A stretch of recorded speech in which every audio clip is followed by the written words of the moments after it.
जतिसुकै सहरमा बसे पनि मन चाहिँ गाउँमै हुने रहेछ क्या। मलाई चाहिँ सहर खासै फापेन जस्तो लाग्छ यार। मलाई चाहिँ गाउँ नै प्यारो लाग्छ। मेरो लागि चाहिँ गाउँ चाहिँ स्पेसल छ मेरो लागि। गाउँको मेरो घर, जुन घरमा चाहिँ मेरो सुरुवात भएको थियो जर्नी। हामी जस्तो सुकै राम्रो ठाउँमा किन नपुगौँ, जस्तो सुकै राम्रो ठाउँमा बसोबास गरे पनि, जस्तो सुकै राम्रो खाएर हिँडे पनि आफ्नो जन्मथलोको माया चाहिँ धेरै हुने रहेछ होइन। धेरै याद पनि आउने रहेछ।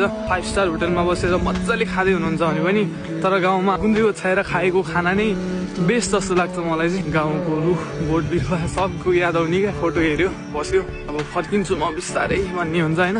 तर मलाई मेरो बाध्यताहरूले चाहिँ रोक्छ। म गयो भने यो कुराहरू चाहिँ पुरा गर्न सक्दिनँ। कतिवटा कुराहरूले रोकिरहेको छ। तर मलाई माया चाहिँ मेरो गाउँकै छ, मेरो ठाउँकै छ। आफ्नो एउटा ठाउँ भनेको चाहिँ आफ्नै ठाउँ हो क्या। आफू जन्मेको ठाउँ चाहिँ धेरै कुराको याद हुन्छ। त्यहीँनिर खेलेर त्यहीँनिर हुर्केर त्यो मेमोरीहरू सम्झिँदाखेरि चाहिँ बेस्ट लाग्छ। त्यसुकै राम्रो किन नहोस्, जस्तो सुकै राम्रो ठाउँमा पुगे पनि आफ्नो जन्मथलो चाहिँ आफ्नो जन्मथलो हुन्छ जस्तो लाग्छ क्या।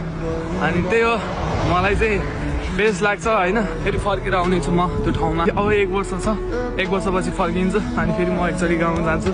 गाउँमा आफ्नो एउटा हुन्छ नि यादहरू छ, सम्झिँदा नि मजा लाग्छ क्या। वाउ लाग्छ होइन। आफ्नो गाउँ भने आफ्नो गाउँ नै हुन्छ क्या। कसले जेसुकै भनोस् मतलब छैन। आफ्नो गाउँ भने